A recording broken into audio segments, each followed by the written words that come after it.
श्री स्वामी समर्थ. नमस्कार स्वामी भक्तांनो, आपल्याला माहीतच आहे, आपल्याला मोठ्या संकटातून बाहेर पडायचे असेल तर आपल्याकडे एकच मार्ग आहे, तो म्हणजे श्री स्वामी समर्थांचे नामस्मरण.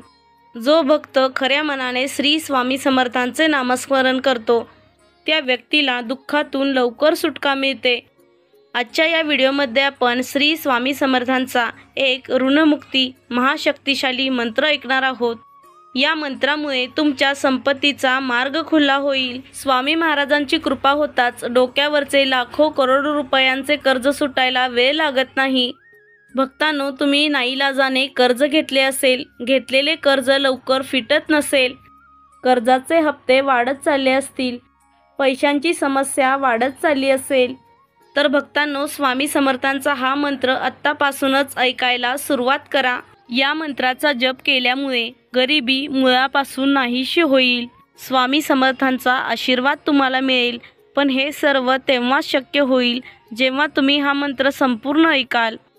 हा मंत्र अर्धवट सोडण्याची चूक केल्यास तुम्हाला या मंत्राचा लाभ मिळणार नाही. भक्तांनो, आज असे समजा, स्वतः स्वामी महाराजांनी तुम्हाला ऋणमुक्तीसाठी निवडलेले आहे आणि स्वामींची अशी इच्छा आहे की हा मंत्र तुम्ही शेवटपर्यंत ऐकावा. म्हणून भक्तांनो, स्वामींवरती विश्वास ठेवून हा मंत्र शेवटपर्यंत ऐका. तुमचा स्वामी शक्तीवर विश्वास असेल तर, होय स्वामी, मला तुमच्यावर पूर्ण विश्वास आहे. माझे जे काही कर्ज आहे ते लवकर फिटू दे. माझ्या घरातील पैशांची समस्या नष्ट होऊ देत. माझ्या मनासारखे दिवस लवकर येऊ द्या. अशी प्रार्थना तुम्ही स्वामींजवळ करताच ही प्रार्थना 100% स्वामींपर्यंत पोहोचणार आहे. आज तुम्ही स्वामींवरती विश्वास ठेवून चरण पादुका निवडलेल्या आहेत. यातून तुम्हाला स्वामींच्या चरण स्पर्शाचा अनुभव येईल. तुम्ही स्वतःच या मंत्राचा चमत्कार अनुभवाल. अट फक्त एवढीच आहे की तुम्हाला स्वामींवरती विश्वास ठेवून हा मंत्र ऐकायचा आहे. भक्तांनो, जेव्हा संकटे पाठ सोडत नसतील, पैशांची कमतरता भासत असेल, कर्जाचे डोंगर वाढत चालले असतील, घरात भांडणे होत असतील, कुटुंबातील वाद मिटत नसतील, तर तुमच्या मोबाईलवरती हा मंत्र चालू करून सोडून द्या. या मंत्राच्या आवाजाने घरातील वातावरण शुद्ध होऊन जाते. नकारात्मक शक्ती दूर होऊन सकारात्मक ऊर्जा आपल्या घरामध्ये वास करते. आपल्याला अवघड वाटणाऱ्या गोष्टी सहज शक्य होऊन जातात. भक्तांनो, या सर्व गोष्टींचा अनुभव तुम्हाला घ्यायचा आहे ना, तर मग आजच हा मंत्र ऐकत रहा. चुकूनही हा मंत्र दुर्लक्षित करू नका. स्वामींचा आशीर्वाद प्राप्त करून घेण्यासाठी या व्हिडिओला एक लाईक करा आणि भविष्यातही असे चमत्कारिक मंत्र ऐकण्यासाठी आत्ताच आपल्या चॅनलला सबस्क्राईब करा. चला तर भक्तांनो, जास्त वेळ न घेता आजच्या या मंत्र जपाला सुरुवात करूयात.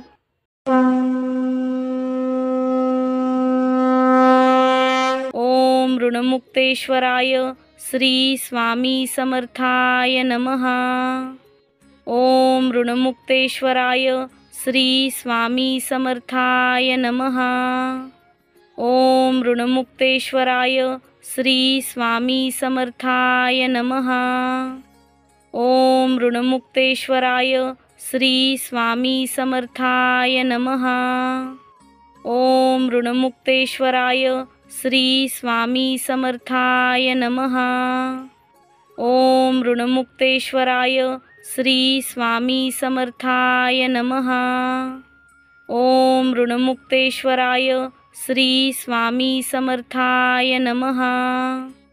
ओम ऋणमुक्तेश्वराय श्री स्वामी समर्थाय नमः.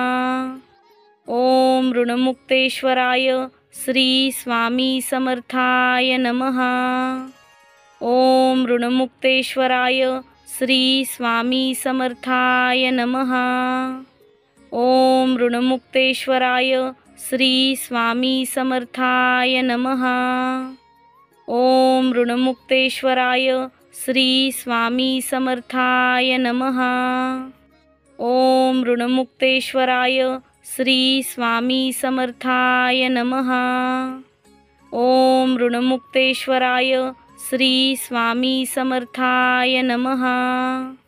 ओम ऋणमुक्तेश्वराय श्री स्वामी समर्थाय नमः.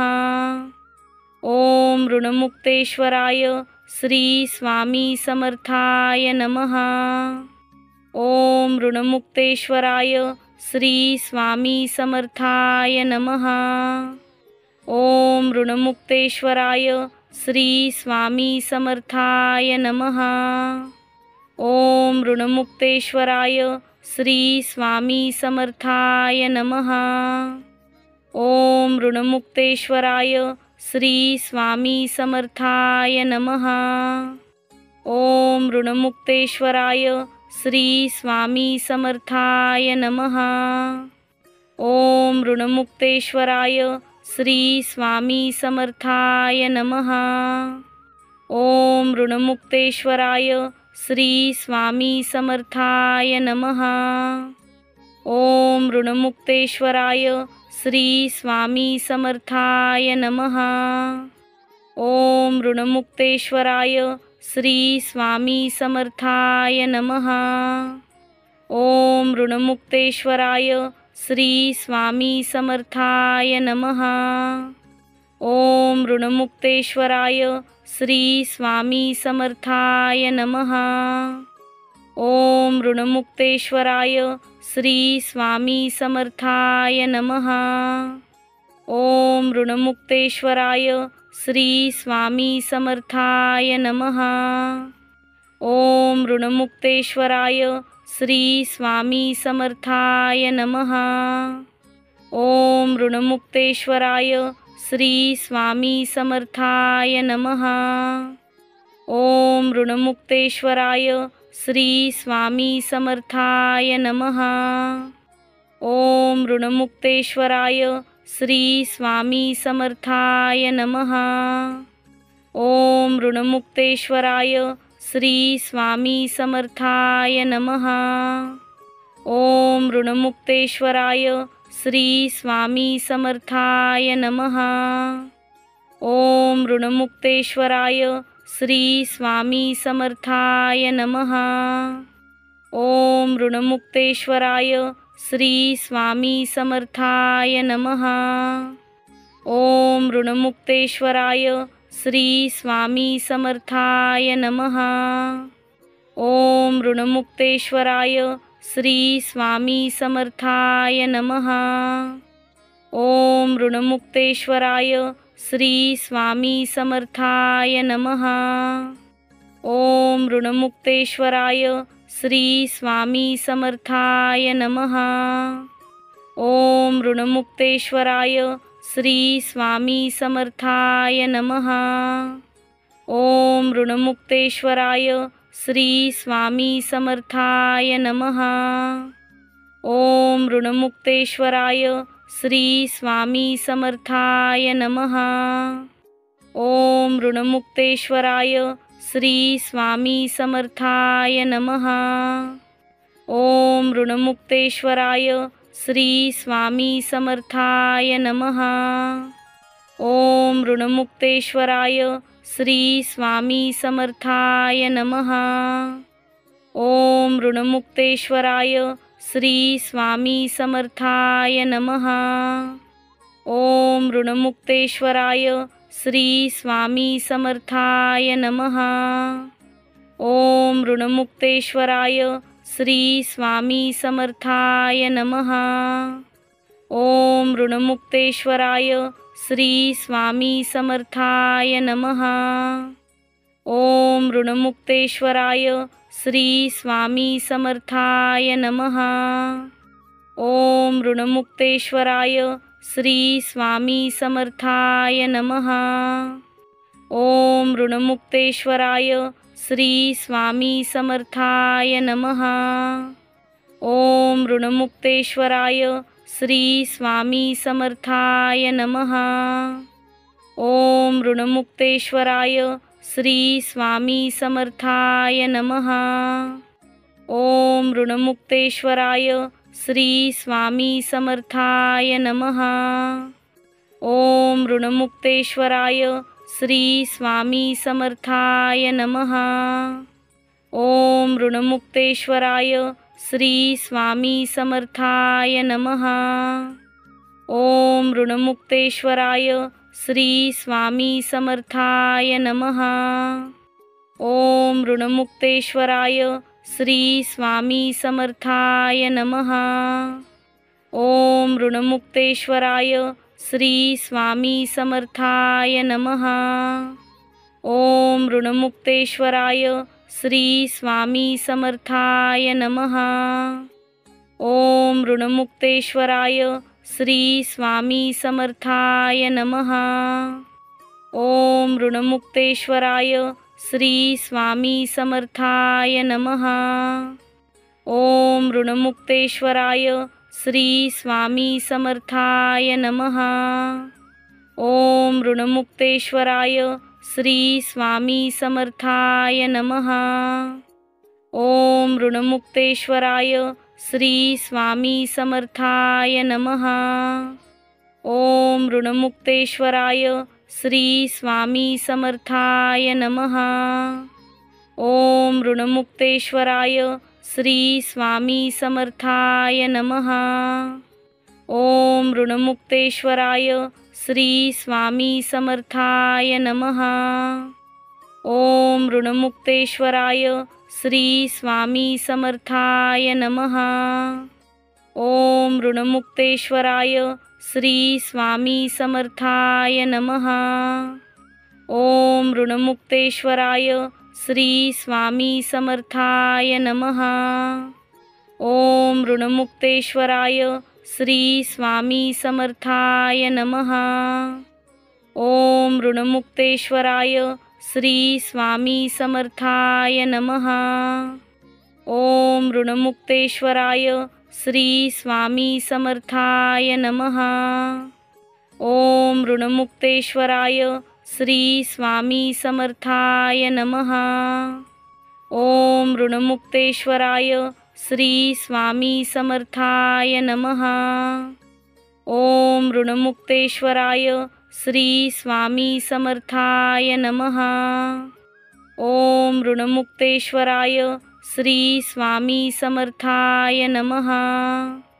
ओम ऋणमुक्तेश्वराय श्री स्वामी समर्थाय नमः। ओम ऋणमुक्तेश्वराय श्री स्वामी समर्थाय नमः।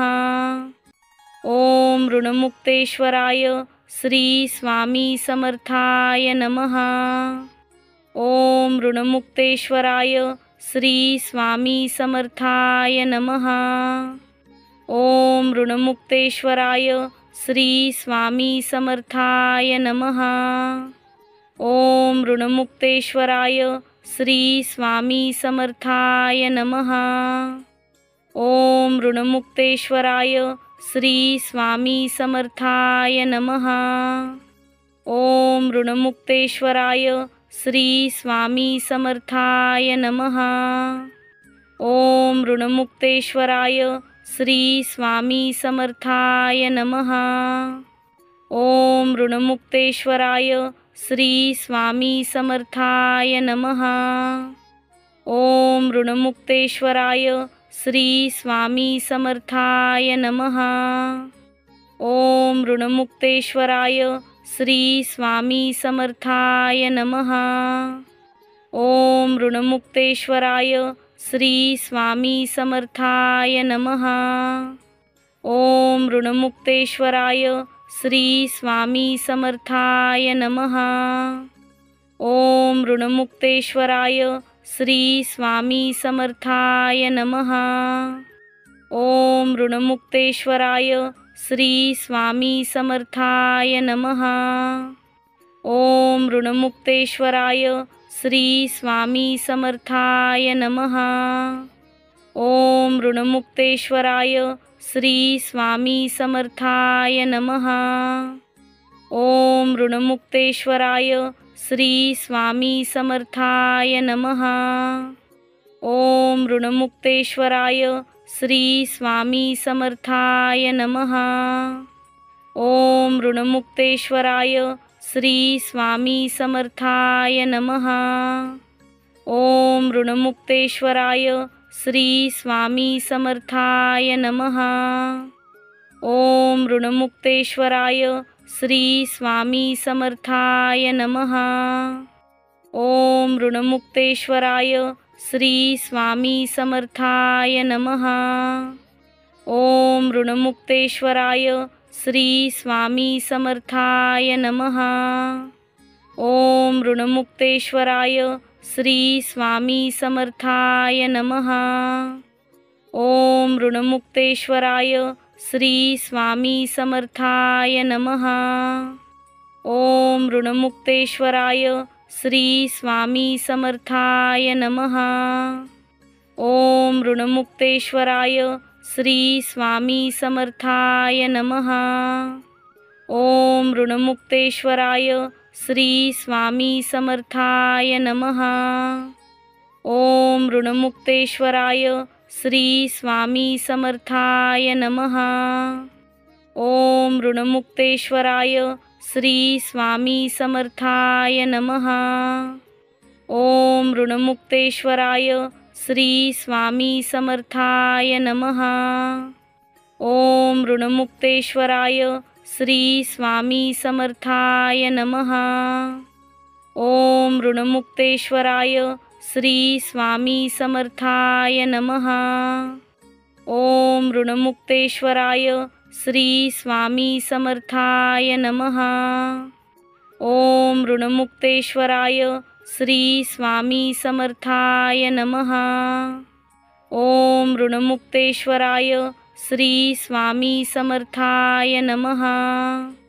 ओम ऋणमुक्तेश्वराय श्री स्वामी समर्थाय नमः। ओम ऋणमुक्तेश्वराय श्री स्वामी समर्थाय नमः। ओम ऋणमुक्तेश्वराय श्री स्वामी समर्थाय नमः। ओम ऋणमुक्तेश्वराय श्री स्वामी समर्थाय नमः। ओम ऋणमुक्तेश्वराय श्री स्वामी समर्थाय नमः। ओम ऋणमुक्तेश्वराय श्री स्वामी समर्थाय नमः। ओम ऋणमुक्तेश्वराय श्री स्वामी समर्थाय नमः। ओम ऋणमुक्तेश्वराय श्री स्वामी समर्थाय नमः। ओम ऋणमुक्तेश्वराय श्री स्वामी समर्थाय नमः। ओम ऋणमुक्तेश्वराय श्री स्वामी समर्थाय नमः। ओम ऋणमुक्तेश्वराय श्री स्वामी समर्थाय नमः। ओम ऋणमुक्तेश्वराय श्री स्वामी समर्थाय नमः। ओम ऋणमुक्तेश्वराय श्री स्वामी समर्थाय नमः। ओम ऋणमुक्तेश्वराय श्री स्वामी समर्थाय नमः। ओम ऋणमुक्तेश्वराय श्री स्वामी समर्थाय नमः। ओम ऋणमुक्तेश्वराय श्री स्वामी समर्थाय नमः। ओम ऋणमुक्तेश्वराय श्री स्वामी समर्थाय नमः। ओम ऋणमुक्तेश्वराय श्री स्वामी समर्थाय नमः। ओम ऋणमुक्तेश्वराय श्री स्वामी समर्थाय नमः। ओम ऋणमुक्तेश्वराय श्री स्वामी समर्थाय नमः। ओम ऋणमुक्तेश्वराय श्री स्वामी समर्थाय नमः। ओम ऋणमुक्तेश्वराय श्री स्वामी समर्थाय नमः। ओम ऋणमुक्तेश्वराय श्री स्वामी समर्थाय नमः। ओम ऋणमुक्तेश्वराय श्री स्वामी समर्थाय नमः। ओम ऋणमुक्तेश्वराय श्री स्वामी समर्थाय नमः। ओम ऋणमुक्तेश्वराय श्री स्वामी समर्थाय नमः। ओम ऋणमुक्तेश्वराय श्री स्वामी समर्थाय नमः। ओम ऋणमुक्तेश्वराय श्री स्वामी समर्थाय नमः।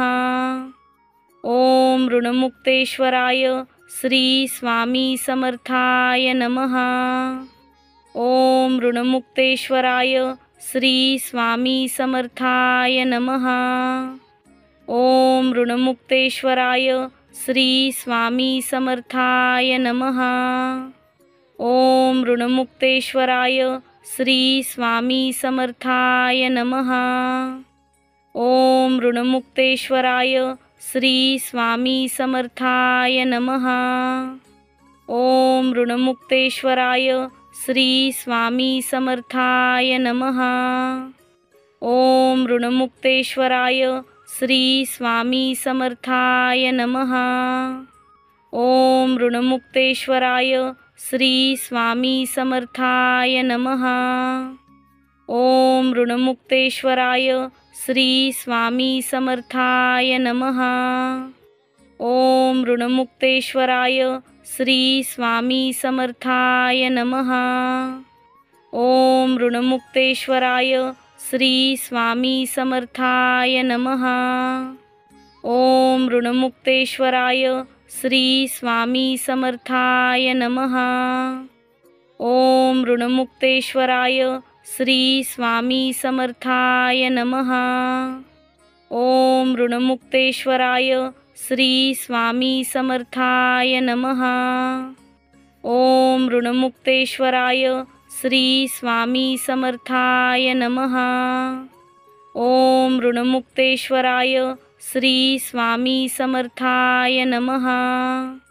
ओम ऋणमुक्तेश्वराय श्री स्वामी समर्थाय नमः। ओम ऋणमुक्तेश्वराय श्री स्वामी समर्थाय नमः।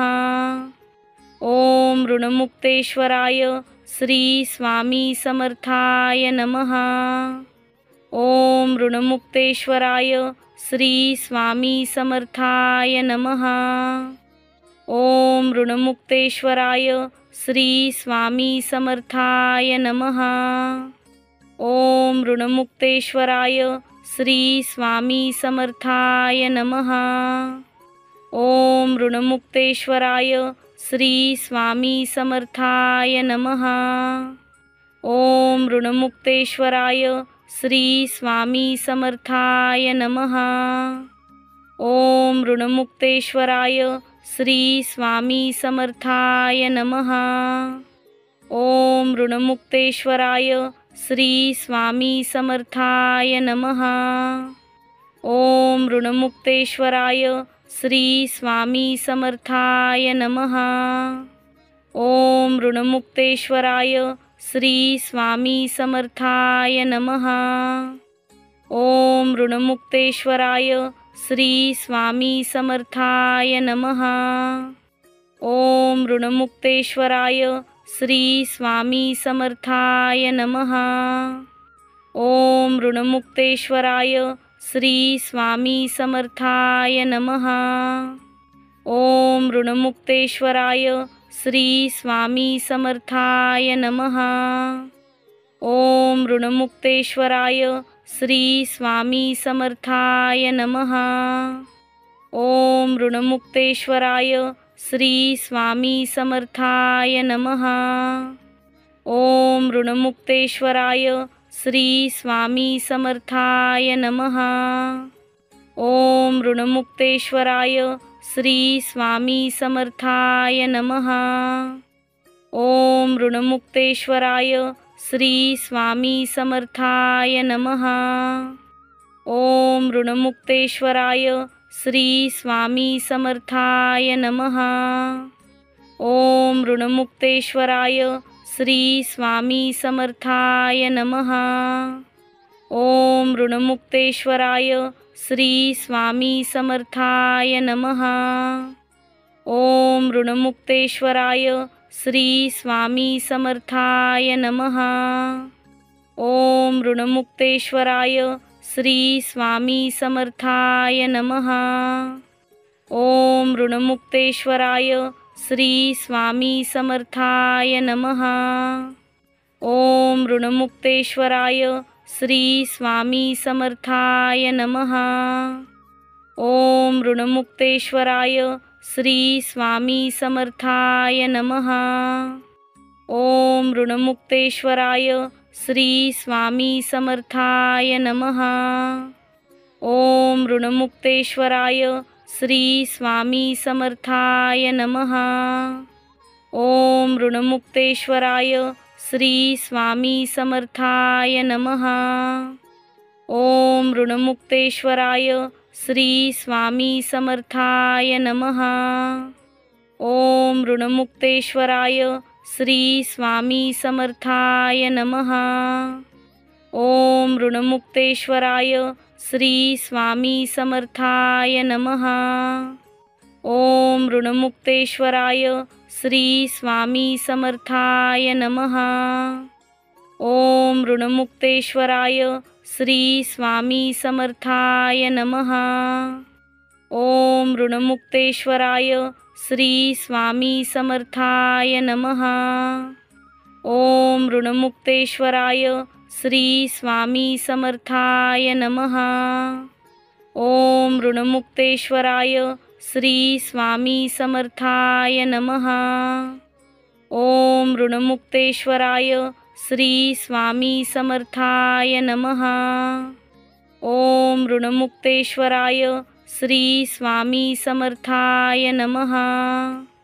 ओम ऋणमुक्तेश्वराय श्री स्वामी समर्थाय नमः। ओम ऋणमुक्तेश्वराय श्री स्वामी समर्थाय नमः। ओम ऋणमुक्तेश्वराय श्री स्वामी समर्थाय नमः। ओम ऋणमुक्तेश्वराय श्री स्वामी समर्थाय नमः। ओम ऋणमुक्तेश्वराय श्री स्वामी समर्थाय नमः। ओम ऋणमुक्तेश्वराय श्री स्वामी समर्थाय नमः। ओम ऋणमुक्तेश्वराय श्री स्वामी समर्थाय नमः।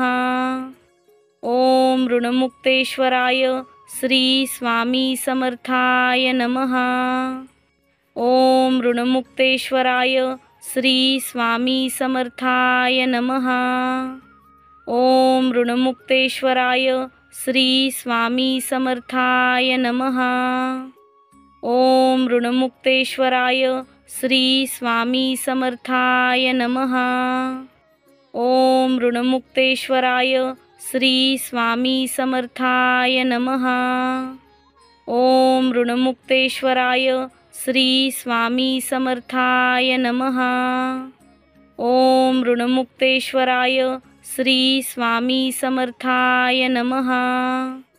ओम ऋणमुक्तेश्वराय श्री स्वामी समर्थाय नमः। ओम ऋणमुक्तेश्वराय श्री स्वामी समर्थाय नमः। ओम ऋणमुक्तेश्वराय श्री स्वामी समर्थाय नमः। ओम ऋणमुक्तेश्वराय श्री स्वामी समर्थाय नमः। ओम ऋणमुक्तेश्वराय श्री स्वामी समर्थाय नमः। ओम ऋणमुक्तेश्वराय श्री स्वामी समर्थाय नमः। ओम ऋणमुक्तेश्वराय श्री स्वामी समर्थाय नमः। ओम ऋणमुक्तेश्वराय श्री स्वामी समर्थाय नमः। ओम ऋणमुक्तेश्वराय श्री स्वामी समर्थाय नमः।